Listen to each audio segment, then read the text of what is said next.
Avestar du Grand Teke Teke Aumônier. Beaucoup se demandent ce que je suis devenue.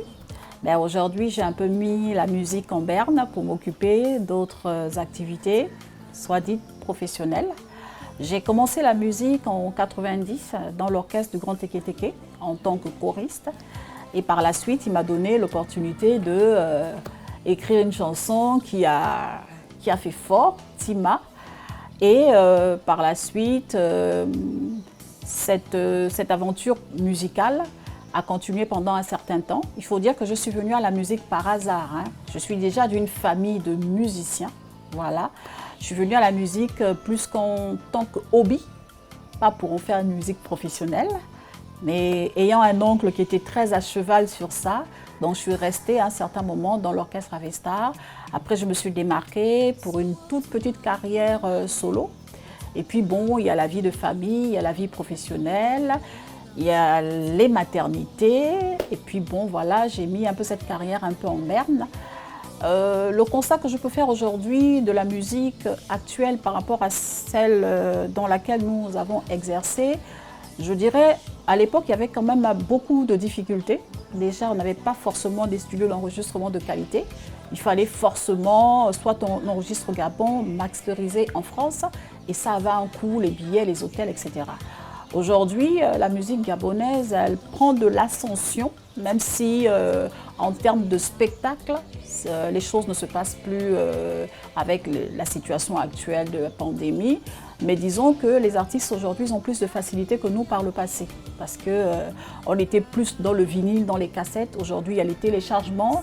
Aujourd'hui, il y a les réseaux sociaux. Les musiques se vendent plus.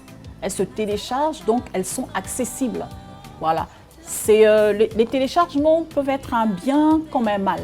Voilà, parce qu'aujourd'hui, on préfère télécharger que d'aller s'acheter un CD. C'est vrai, l'artiste vit de sa musique. Après, bon, on se dit peut-être que dans un futur proche, les artistes ils pourront bénéficier des droits d'auteur comme dans certains pays, parce que c'est de cela aussi. Il y a eu des décrochements au niveau de l'art musical. Beaucoup ne sont pas restés dans le domaine. On a dû être des artistes en même temps des fonctionnaires ou des personnes qui travaillent dans le privé parce que la musique ne payait pas forcément son nom, parce que les coûts de studio étaient exorbitants. Donc aujourd'hui, il faudrait que l'artiste vive de son art. C'est de la création de l'esprit. Si on ne vit pas de son art, on ne pourra pas faire autre chose.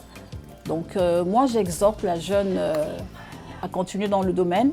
C'est intéressant, mais il faudrait que quand même les pouvoirs en place essayent de structurer le milieu afin que ces derniers puissent vivre de leur art. Parce que sans musique, on n'est rien. C'est la musique qui est gay, c'est la musique qui anime les campagnes électorales, c'est la musique qui anime tout ce qu'on peut créer en termes d'activité. Il faudrait que ce secteur-là, qu'on prenne un peu en compte ce secteur, il est trop laissé en marge. Donc moi, je demanderais à la jeune génération d'aujourd'hui de persévérer, parce que nous, on a persévéré. Ça n'a pas été facile. Aujourd'hui, ils ont des cachets que nous, on n'espérait même pas avoir à l'époque.